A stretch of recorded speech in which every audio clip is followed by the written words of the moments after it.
आज मैं आपको पर्सनालिटी पढ़ाऊंगा, व्यक्तित्व पढ़ाऊंगा। जैसा कि आप जान रहे हैं कि कोरोना वैश्विक महामारी के कारण सभी शैक्षिक संस्थाएं और विश्वविद्यालय, यूनिवर्सिटी, कॉलेज सभी बंद हो गए हैं और हमारी कॉलेज प्रशासन की तरफ से यह छोटा सा पहल किया गया है ताकि छात्रों का जो सिलेबस है, पाठ्यक्रम है, वो समय पर पूर्ण हो सके, चाहे वो बीएड डिपार्टमेंट का हो या डीएलएड डिपार्टमेंट का हो। और साथ ही साथ इस टॉपिक को या जो भी मैं वीडियो बनाकर आपको भेजूंगा या पढ़ाऊंगा वो आपको सीटेट, बीटेट या अन्य जो भी शिक्षा से संबंधित जनरल कंपटीशन है उसमें काफ़ी सहायक होगा ये वीडियो मेरा। तो मुझे यह पूरी आशा है कि आप इस वीडियो को लास्ट तक देखेंगे और इस चैनल को आप सब्सक्राइब भी करेंगे और लाइक बटन भी दबाएंगे और करेंगे, ठीक ना।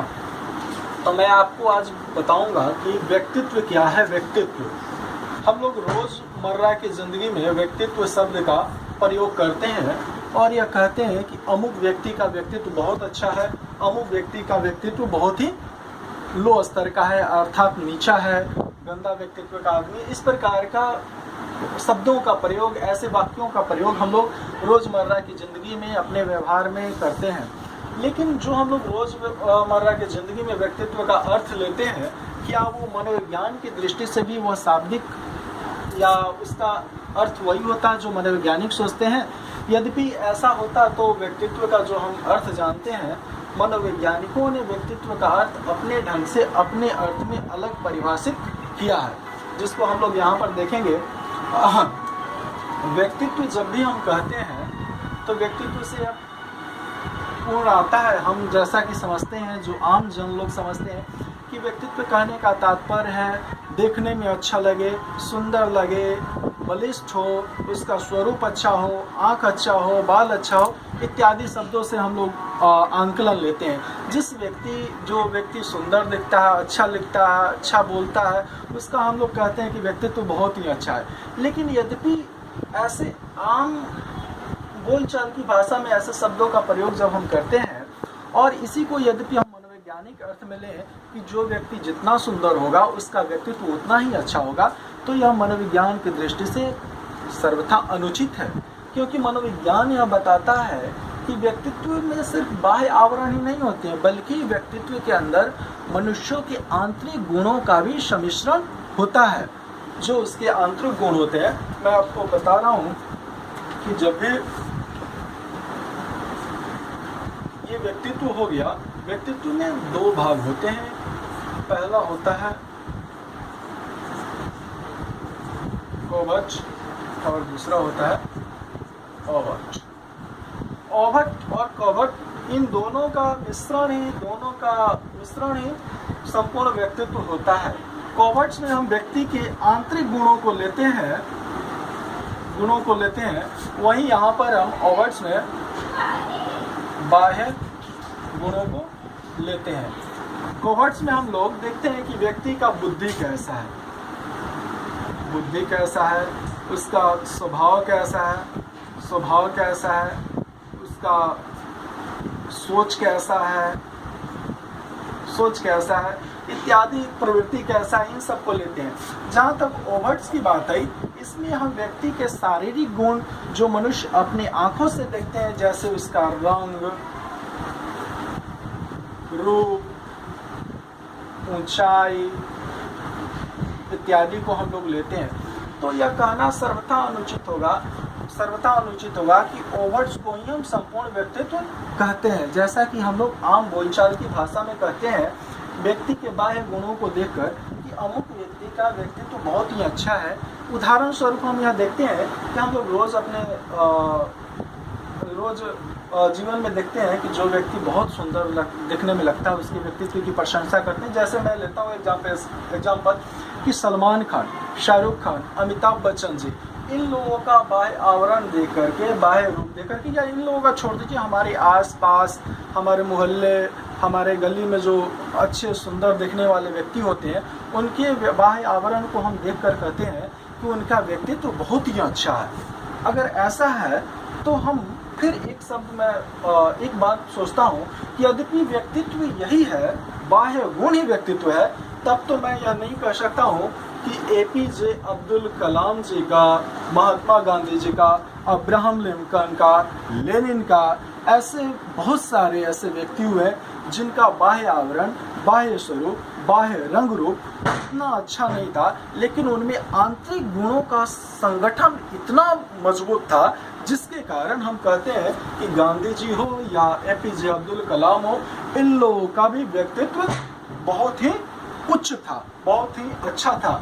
तो हम इससे स्पष्ट होता है कि मनोविज्ञान व्यक्ति के व्यक्तित्व को उस अर्थ में परिभाषित नहीं करता है जिस अर्थ में हम आम जनमानस करते हैं। हम आम लोग व्यक्ति के बाह्य गुण को ही देख करके व्यक्तित्व का निर्धारण करते हैं, जबकि मनोविज्ञान के दृष्टिकोण से व्यक्ति के आंतरिक और बाह्य गुणों का मिश्रण ही व्यक्तित्व कहलाता है। ठीक है। मैं देखता हूँ कि प्राचीन काल से आज तक व्यक्तित्व के स्वरूप, इसके प्रकार को बहुत सारे विद्वानों ने अपने अपने अनुसार दिया है। चूँकि हम यह जानते हैं कि शिक्षा, मनोविज्ञान या शिक्षा का एक उद्देश्य होता है बच्चों में उच्च व्यक्तित्व का निर्माण करे, उच्च आदर्शों का निर्माण करे। इस दृष्टिकोण से भी यद्यपि हम देखते हैं तो व्यक्तित्व, पर्सनालिटी जो टॉपिक है वो हमारे लिए बहुत ही महत्वपूर्ण हो जाता है। ठीक है। उसके बाद महत्वपूर्ण हो जाता है। यही कारण है कि आधुनिक युग के मनोवैज्ञानिक अल्बर्ट हो, आइजनक हो, वाटसन हो, मर्फी हो, इन्होंने व्यक्तित्व के ऊपर बहुत सूक्ष्म रूप से गहन अध्ययन किया है और इसके बारे में अपने विचार प्रस्तुत किए हैं। इन विचारों को भी हम प्रस्तुत करेंगे, लेकिन उससे पहले मैं यह बता दूं कि व्यक्तित्व के शाब्दिक अर्थ, व्यक्तित्व का परिभाषा, इन सब की मैं परिचर्चा करके उन विद्वानों के द्वारा दिए गए वक्तव्य या उनके सोच या उनके विचारों को मैं भी आपको बताऊंगा। सबसे पहले तो पर्सनालिटी या व्यक्तित्व जो शब्द है वो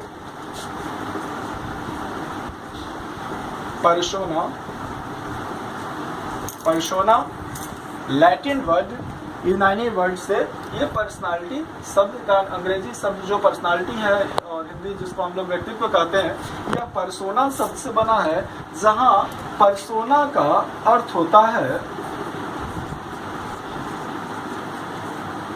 मुखौटा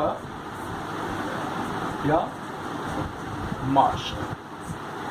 पर्सनालिटी शब्द पर्सोना से बना है, जहां पर्सोना का अर्थ होता है मुखौटा या मास्क। ये मास्क, मुखौटा, पर्सोना से पर्सनालिटी कैसे बना इसके बारे में बताता हूँ। पर्सोना लैटिन वर्ड है। प्रारंभ में जब हम देखते हैं आज से बहुत दिन पहले यूनानी सभ्यता में लोग नाटक या ड्रामा का मंचन किया करते थे। उस समय वे अपने चेहरे पर नकाब या मास्क या मुखौटा लगा करके नाटक का मंचन करते थे, और जिस व्यक्ति का मुखौटा या बाह्य आवरण जितना भड़कीला, तामझाम या दिखने में सुंदर लगता था, दर्शक लोग या ऑडियंस लोग कहते थे कि उसका पर्सनालिटी बहुत ही उच्च है, या ऐसा समझा जाता था उस समय यूनानी सभ्यता में। किंतु आज क्या है व्यक्तित्व, या मैंने पहले ही बताया था कि सिर्फ मुखौटा या बाह्य आवरण ही नहीं बल्कि व्यक्ति के आंतरिक गुणों का भी मिश्रण व्यक्तित्व है। तो ये हम शाब्दिक अर्थ जान गए कि पर्सनालिटी शब्द पर्सोना वर्ड से, लैटिन वर्ड से निकला है, जिसका अर्थ मुखौटा या मास्क होता है। ठीक है। ये प्राचीन यूनानी सभ्यता में इस अर्थ को लिया जाता है, लेकिन आधुनिक युग में इस अर्थ को उतना हम नहीं ले सकते हैं। उतना क्या मतलब, यह सर्वथा अनुचित होगा कि किसी के बाह्य आवरण को हम देख करके उसके व्यक्तित्व का आंदोलन करते हैं, यह सर्वथा अनुचित होगा। चूँकि इसके बाद मैं आपको बताता हूँ, इसके शाब्दिक अर्थ को जान लेने के बाद हम लोग विभिन्न विद्वानों के द्वारा जो पर्सनालिटी या व्यक्तित्व की जो परिभाषाएं दी गई हैं उसको मैं देखता हूँ। जैसे कुछ परिभाषाएं बताता हूँ। एक विद्वान है अल्पोर्ट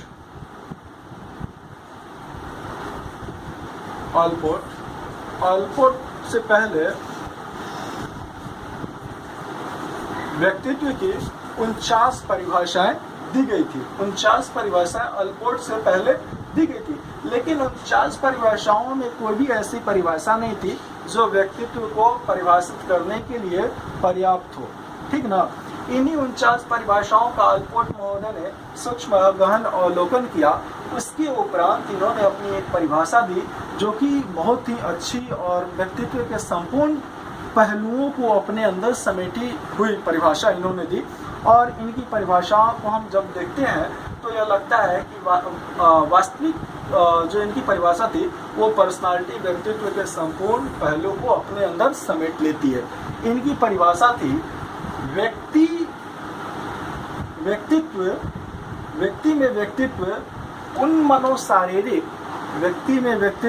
मनोशारीरिक गुणों का गतिशील या गत्यात्मक संगठन है जो उसे अपने वातावरण के साथ सामंजस्य या एडजस्टमेंट या समायोजन स्थापित करने में मदद करता है या समायोजन कराता है। इस प्रकार की इनकी परिभाषा दी गई थी। उसके उपरांत हम देखेंगे कि विभिन्न विद्वानों ने अपने अपने परिभाषाएं दी है।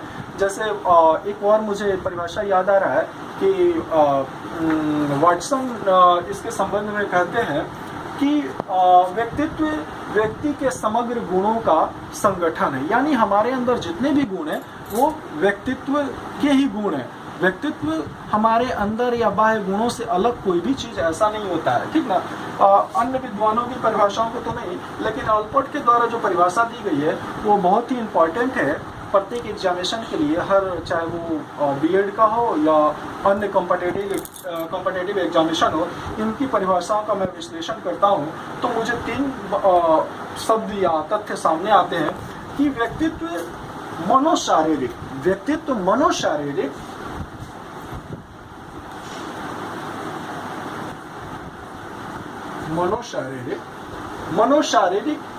उसके बाद आता है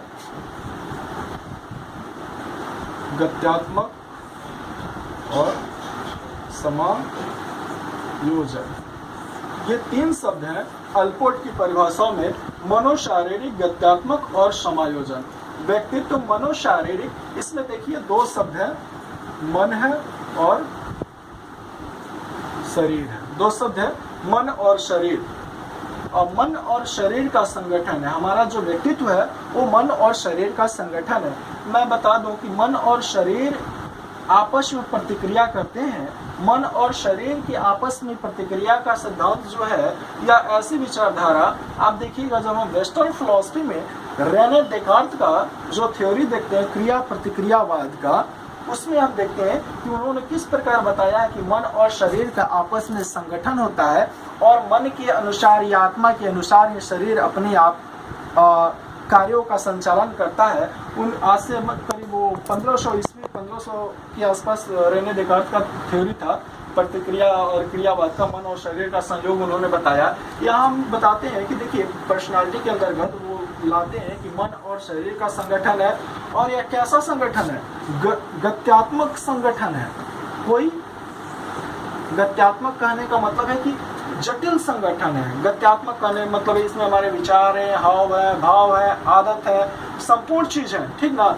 उसके बाद हमारे यही सब चीज हमें अपने समाज में समायोजन स्थापित करने में हमें मदद करते हैं। तो इन 3 शब्दों को हम देखते हैं कि अल्पोर्ट बताते हैं कि मनोशारीरिक गत्यात्मक संगठन है जो हमें समाज में समायोजन स्थापित करने में हमें मदद करता है, ठीक है। ये अल्पोर्ट की द्वारा दी गई परिभाषा जो है यह बहुत इम्पोर्टेंट है। इसके बाद भी बहुत सारे हैं व्यक्तित्व को अलग अलग आधारों पे इसके अलग अलग आधारों पे इसे परिभाषित किया गया। जैसे दर्शन अलग करता है, जैव वैज्ञानिक अलग करते हैं, समाज शास्त्रीय अलग करते हैं। उन सभी की पर चर्चा करना यहाँ संभव नहीं है। और इसके उपरांत मैं बताता हूँ आपको कि व्यक्तित्व की कुछ विशेषता होती हैं। सभी हमारे अपने अपने व्यक्तित्व होते हैं। आपकी अलग व्यक्तित्व है, हमारी अलग व्यक्तित्व है, फलाने की अमुक की अलग व्यक्तित्व है, उनकी अलग व्यक्तित्व है। सभी व्यक्तियों की अपनी अपनी अलग व्यक्तित्व होते हैं। इसमें जो मैं कुछ विशेषताएं बताऊंगा उसमें पहला है व्यक्तित्व की विशेषताएं। सबसे पहले मैं बता दूं कि मैं व्यक्तित्व की विशेषताएं बता रहा हूं, ठीक ना। व्यक्तित्व की विशेषताएं जब हम लेते हैं तो पहला आ जाता है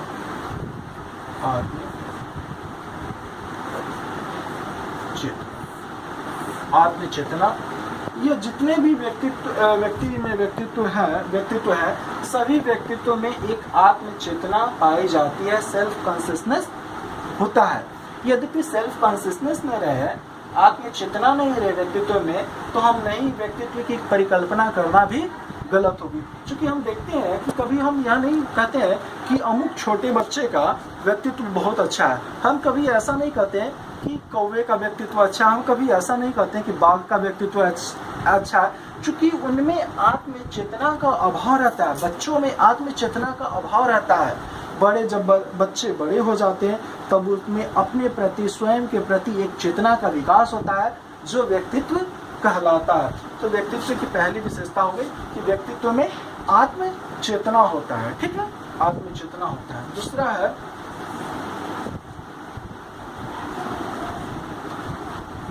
अनुपम। अनुपम यानी यूनिक अनुपम। अनुपम इसलिए कहते हैं हम कि सब जितने भी मनुष्य हैं, सबका अलग अलग व्यक्तित्व है, और सबके व्यक्तित्व में अपना अपना यूनिक कुछ पहचान होता है। सबका व्यक्तित्व, किन्हीं दो व्यक्तियों का व्यक्तित्व एक समान नहीं होता, सबका अपना अपना अलग अलग अनुपम व्यक्तित्व होता है। उसके बाद मैं बताता हूँ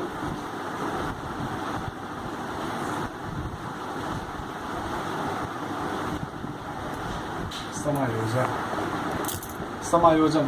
मैं जब अल्पोट की परिभाषा आप देख रहे थे उस समय मैंने आपको बताया था कि व्यक्तित्व का एक प्रमुख गुण है समायोजन, कि हमें किसी भी परिस्थिति में जिस व्यक्ति का व्यक्तित्व जितना ऊंचा रहेगा, मुझे याद आ रहा है डॉक्टर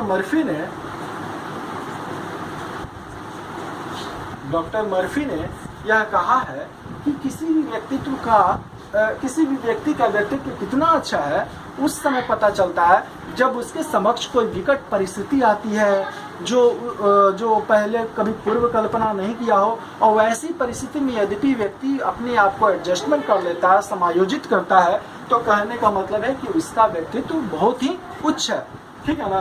तो समाज में समायोजन करने समाज में समायोजन कराने में मदद करता है। हम देखते हैं कि समाज हमारा एक ही रहता है, हमारे लिए भी एक ही समाज है, आपके लिए भी एक ही समाज है, लेकिन हम अपने व्यक्तित्व के आधार पर अपने समाज में आदर पाते हैं, सत्कार पाते हैं, कितना हम एडजस्टमेंट कर सकते हैं। तो यही मुझे डॉक्टर मर्फी का कथन याद आ रहा है कि डॉक्टर मर्फी यही बताते हैं कि किस व्यक्ति का व्यक्तित्व जितना उच्च होगा वो अपने वातावरण के साथ उतना ही जल्दी या किसी भी वातावरण में या विकट परिस्थिति में अपने आप को एडजस्ट कर लेता है, ठीक है। ये मैं बता रहा हूँ।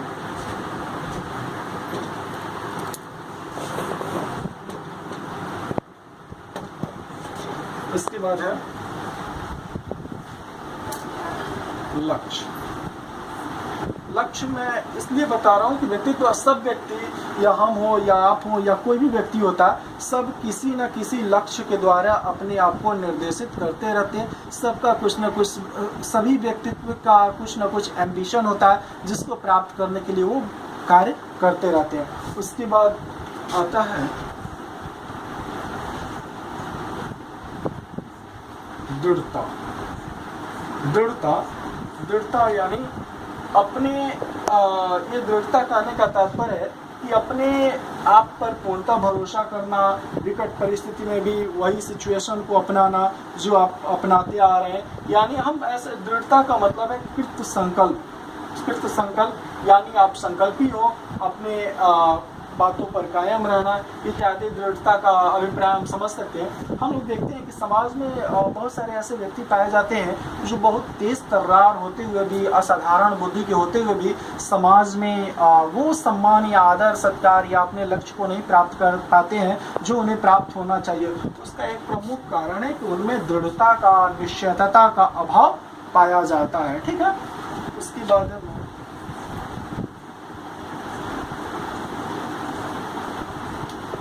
गतिशील है,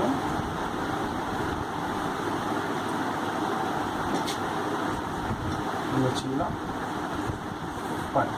गतिशील एवं लचीलापन, ठीक है।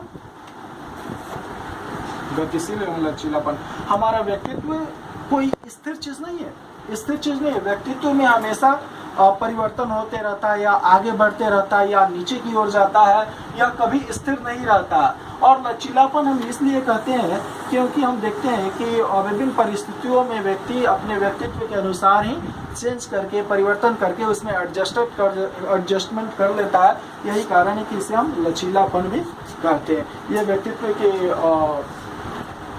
विशेषताएं हो गई।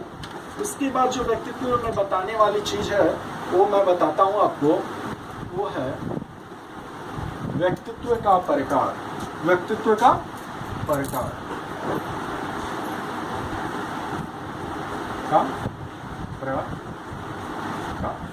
व्यक्तित्व के प्रकार मुख्य रूप से हमें व्यक्तित्व में यही अध्ययन करने का है कि व्यक्तित्व के कितने प्रकार हैं। विभिन्न विद्वानों ने अपने अपने अनुसार